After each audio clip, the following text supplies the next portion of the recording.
Welcome to the Subjective Professor podcast, where everything is racist and subjective. This is episode 78. Ideas have no color. Ideas are just good or bad.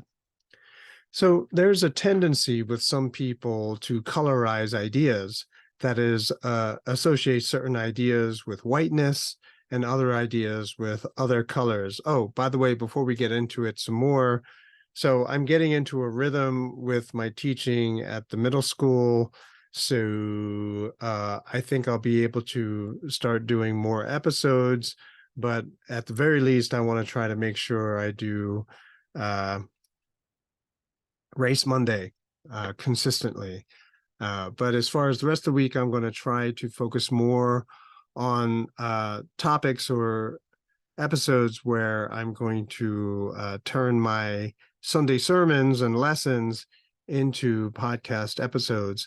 And those episodes, the beginning will be somewhat informational, perhaps interesting even to people who don't have Christian faith.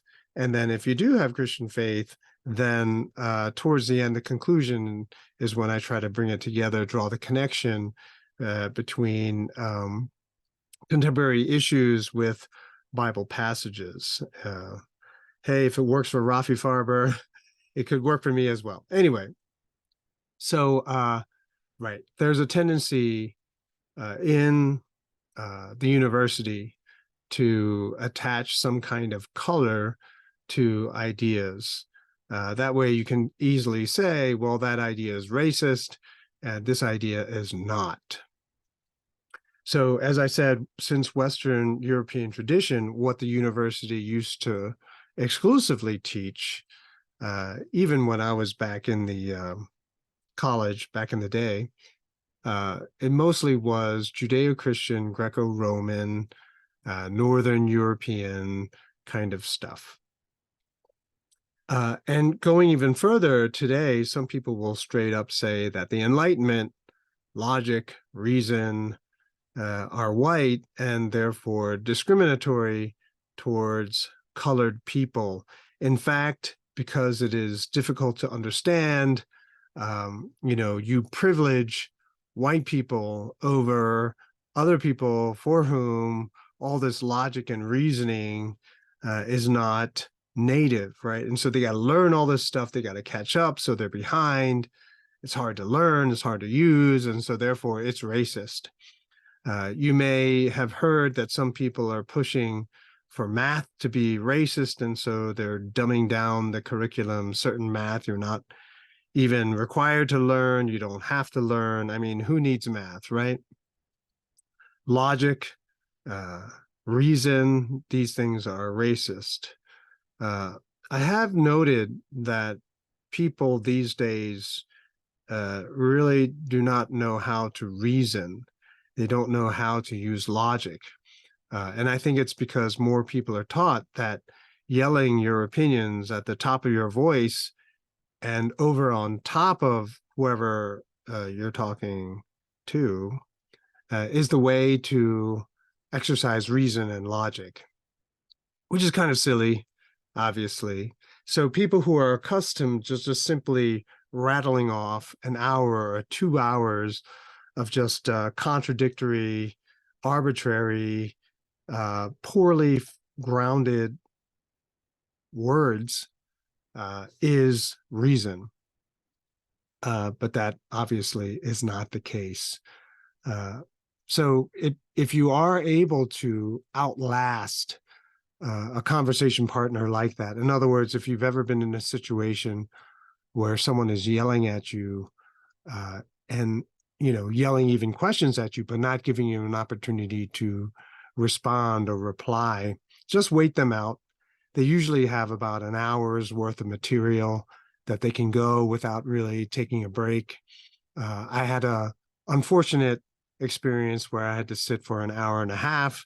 They had 30 minutes of more material, but after an hour and a half of yelling at the top of their lungs, they eventually got tired enough for me to be able to start responding. And since I wrote down all of the questions, I was able to systematically go and answer all of his questions. But sometimes it takes that long. You just got to be patient and wait them out.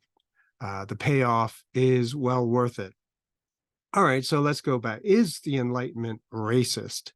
And I believe that people will try to make this argument because the people who wrote were pretty much all white people. That is until people started talking about this sort of 17th century, 16th century, 17th century Ethiopian philosopher. His name is Zera Yacob. And depending on how you're going to pronounce it, how familiar you are with those languages, I guess you would pronounce it differently. But anyway, he was born in 1599 and died in 1692.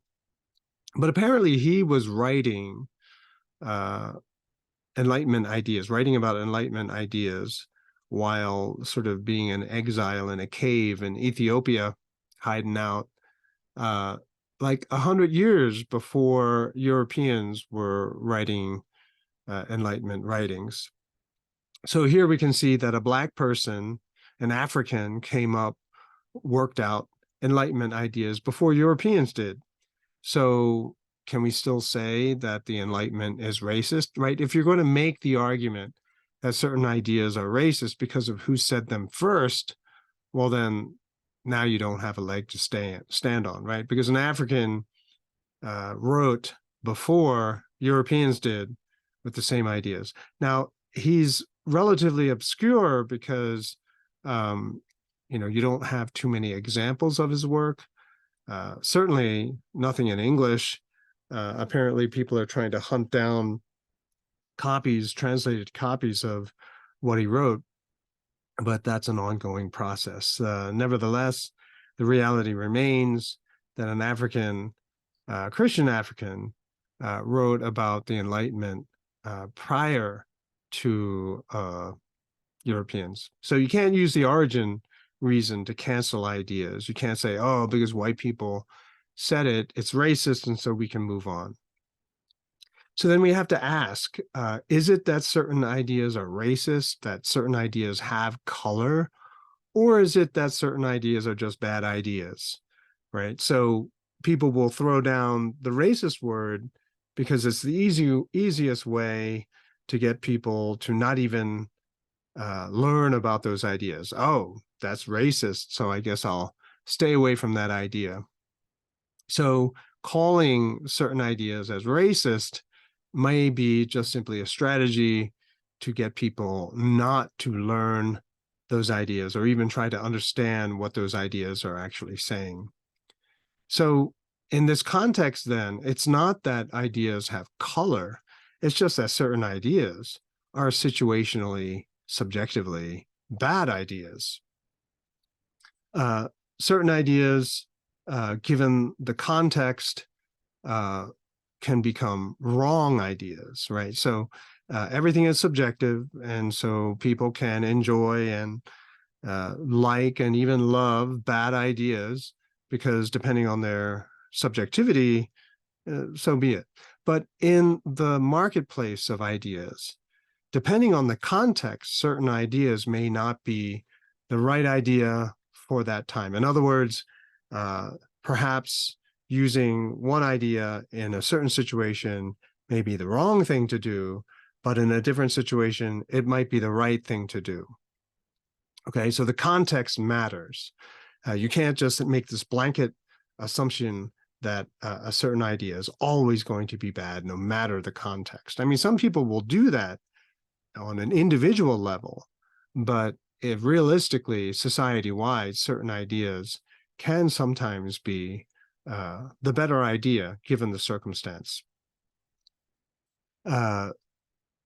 So with that in mind, to cancel certain ideas in favor of so-called bad ideas is just simply bad discrimination, right? And bad discrimination, as we've discussed before, generally tends to be costly and wasteful. That's not to say that you can't make bad discriminations. I mean, people do it all the time, and then they pay for it later. but you're still allowed to make those arbitrary discriminatory choices because that's what you want to do. Okay.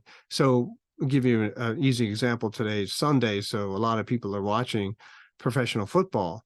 To me, it's a bad idea to pay for a ticket to go to the stadium to watch the game because you can sit at home and watch the game, and probably it would be more enjoyable. You don't have to deal with the crowds and other people, the noise, and drunks, starting fights. It's so much easier to be at home.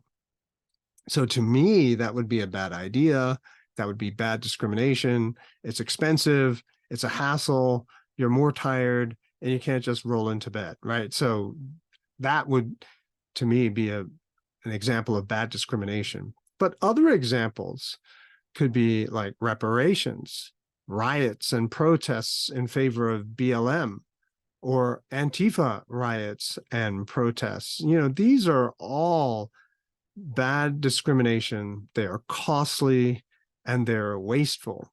Just as a footnote, I've had some Antifa fans in my classes. And, when I would say that, Antifa people have no problem burning down other people's businesses because they say they have insurance. This is not always the case. And plus, if you file a claim, in other words, you had fire insurance and you file a claim, your premium goes up. It's very expensive. I learned that lesson the hard way.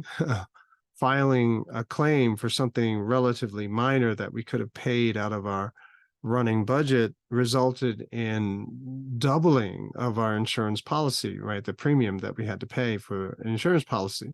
And so you want to not file a claim unless it's catastrophic, right? And so for Antifa, to just basically say, oh, they have insurance, it'll get covered, basically, reveals that they have no understanding of how to run a business and just how much it costs and where all the expenses come from.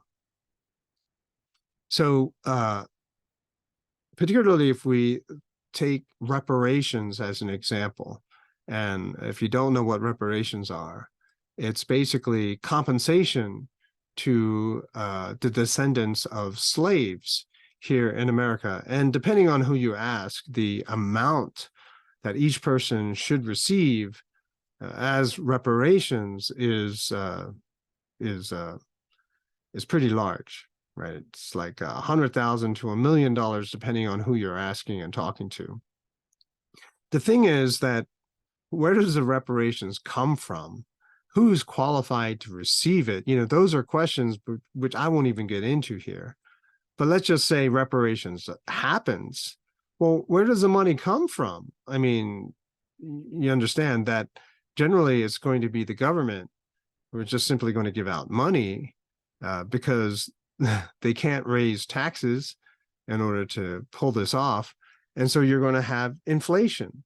And so you're going to have all these people receiving, tremendous amounts of money to chase the same number of goods, right? Because there was nothing produced in order to receive that currency, those dollars. You didn't work for those dollars. And so therefore you didn't produce anything. But now you got all this money. In fact, many people have lots of money. And so they're going to go out into the market to buy goods, but they didn't produce anything. They didn't add to the number of goods that are available to be bought. And so therefore prices are going to rise for everybody.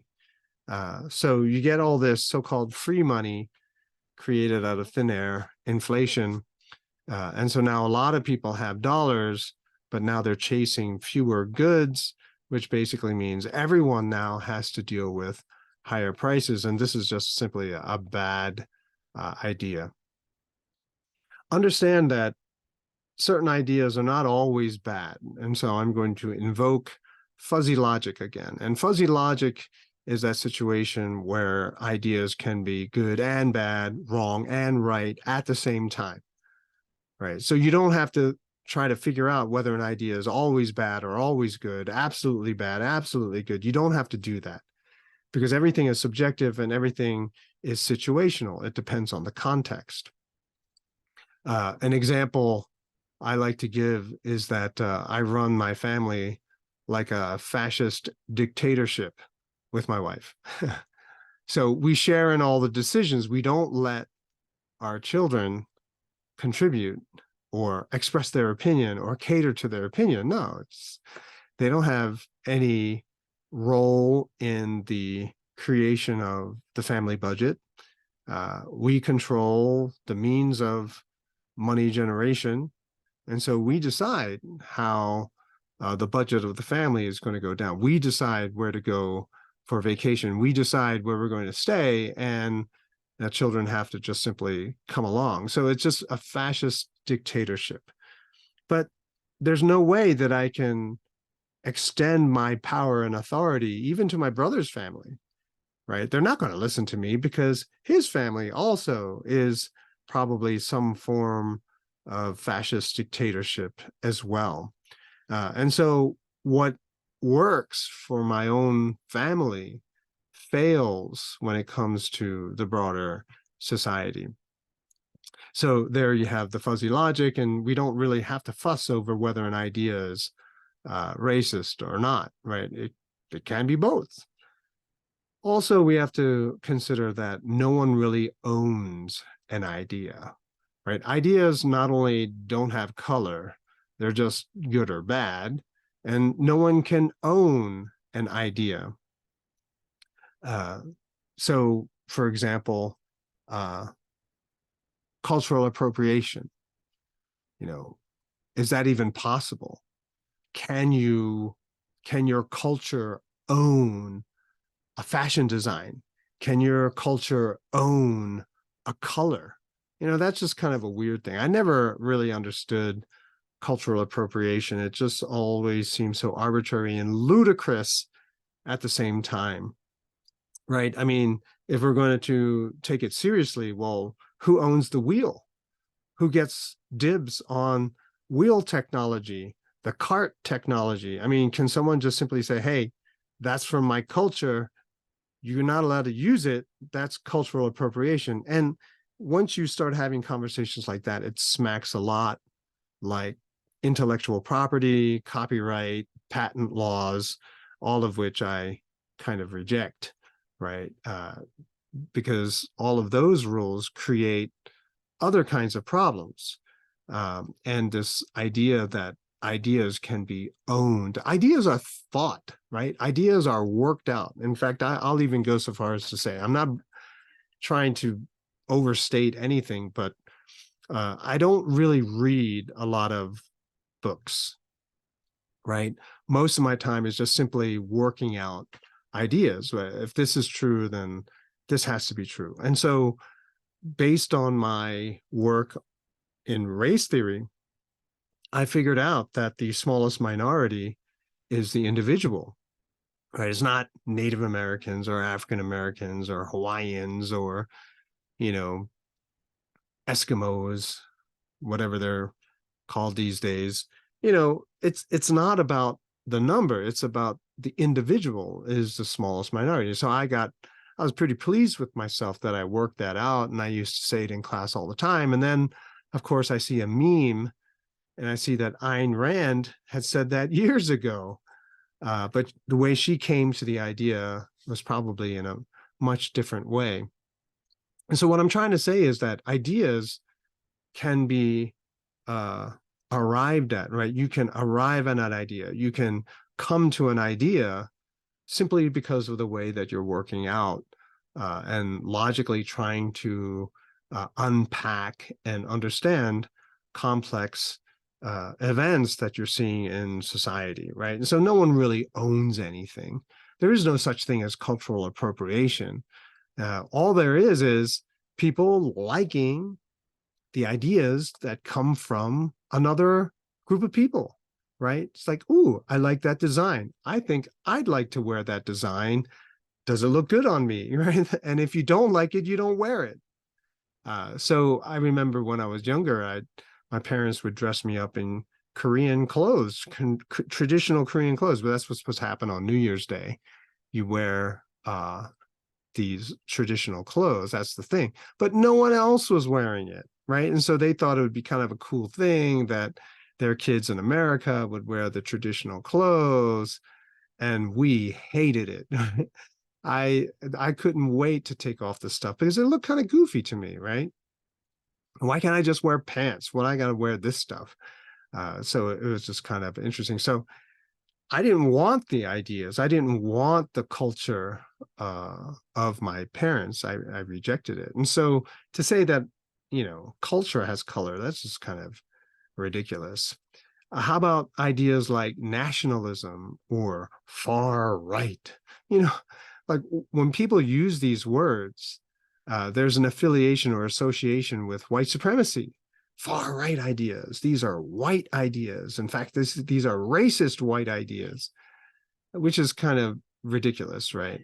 So it assumes a certain subjectivity. Arguably, the terms are used more to confuse, and they function more as a dog whistle, a signal that's supposed to generate certain responses, right? It's like far right ideas. Oh, wow, these are racist ideas. I should not even, I should hate the person who's saying it, shout them down, cancel them, don't allow them to speak because I might hear them, in which case, I might like them. Right? It's that kind of mindset, right? So censorship these days, canceling, is to prevent people from hearing better ideas. And whenever you're in a conversation or you're listening to someone and there's something about what they're saying which sounds plausible, but it can't be right. And generally, if you want to start someplace to take apart whatever it is that they're saying, you start with their definitions. Usually when definitions are weak or vague, then people can generally believe whatever it is that they want. They can say what they want. They can contradict themselves, but it's hard to tell because they're using weak, vague ideas and definitions. Capitalism would be one of them. And you'll notice that this conversation started with ideas, do ideas have color, to now there being a class association with ideas, which I think is sort of, what do you call it, convenient for me, because that's what most Marxist writings do. If you write a book about race and it comes from a Marxist perspective, they'll do that. They'll start with talking about color, and then somewhere they start talking about workers, that workers are like slaves. And so you go from a color-based argument to a simply class-based argument. And at some point they say, well, it's the same thing, because workers today are working for slave wages. They're making wages, okay? So they're not slaves. But hey, sloppy definitions allow them to make sloppy moves, and people love it, right? Because it gives them that sense of knowing more than other people. Hey, you can't follow our logic because you're stuck with that racist European Enlightenment logic. You got to get with us with this nouveau logic, which is not logic at all. We have to realize that ideas are shared for mutual benefit, right? So you float an idea, people who like it will run with it, people who don't like it will reject it and forget about it, right? And so even this podcast, you make it, the ideas are there, people who like it, they'll run with it, they'll factor it into the way they see the world, and people who don't like it, they just will never think about it again. You can try to hide ideas, keep them secret, but it's only a matter of time before someone works it out themselves, and so when other people work it out, what do? Do you sue them for patent infringement, copyright violation? Ideas are ideas, right? Our university would have a graduation requirement, or that all the classes have to have a research component. And part of teaching students how to do proper research, you have to teach them which resources and sources are legitimate and which are not legitimate. And I always would chuckle because the illegitimate sources are all the sources that I would always use.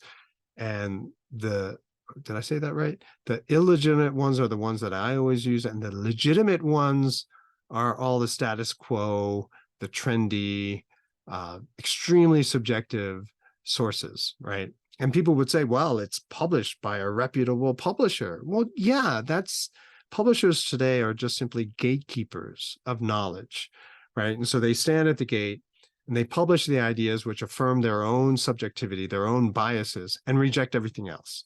So it's not really a fair, broad research, right? If you're only saying, well, I can only use sources that are from certain academic journals, well, if all those academic journals have a certain bias, then you're not really getting a broad range of subjectivities. So a lot of people then, because a lot of the research is sloppy, they'll pick and choose the things that they like and say, well, yeah, I like all of these things. And so I'm trying to make them fit as a worldview, as a principle of life. And generally, people will find out pretty quickly that the combination of ideas that they have can't work together, right? They contradict each other. There's no way that you can maintain such a diverse, selection of ideas and not have them conflict with each other. But it's all good as long as you keep your conversations superficial. You don't do any deep thinking. God forbid you do any enlightenment-based logic and reasoning. Then you'll realize that most of your ideas to be applied together is absurd. But this falls in line with information hoarding. And so people will try to protect their ideas, but that always just simply generates more problems. We talked about the Wright brothers before. I always ask people, like, so where's the Wright brothers airlines? Where's the where are all the different planes that the Wright brothers invented and showcased for the world to see? They got nothing, right? They, sort of discovered flight, they patented it, and then they sat on it, right? And then you have this guy, Curtis, who saw inspired by their flight with the Kitty Hawk, and he starts, launching planes off of ships, landing planes in water, doing all of these crazy things. And every time he developed a new version of flight, the Wright brothers would just sue him. And so basically, for the rest of their lives, all they did was sue other people for violating their patent, right? But that was just silly. And it came to an end because World War I was raging, and finally the United States got into World War I, and we won't go into the politics of that, but they go into the war and they have no Air Force because the Wright brothers keep suing anyone who tries to experiment with flight. But over in Europe, because patent laws don't extend that far, they have bombers, they have pursuit fighters, they got all this stuff. They even start developing passenger planes, but the United States has nothing, right? And that's the problem with intellectual property, patent laws, all of that stuff. You actually slow down innovation for the sake of a couple of people who want to keep milking an idea for their own, wealth, for their own benefit. And that just never works. Another interesting thing with this whole idea, have color thing. So there's a guy, Ibram Kendi X. He was an outspoken person and he would talk about anti-racism, right? So, and he started a Center for Anti-Racism Research at Boston University 3 years ago.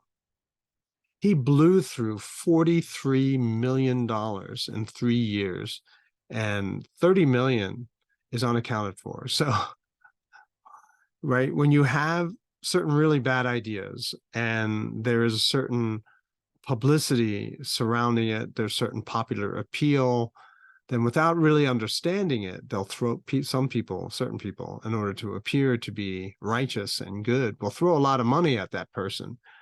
But all of it is just fundamentally hypocritical. It's just simply unjust. And so all of that money is just simply wasted. So what we want, right? So basically what you're looking for in the competition of ideas is hypocrisy. Is that idea a good idea or not? Well, is the idea hypocritical or not? Does the idea promote violence and the use of coercion, or does it encourage freedom?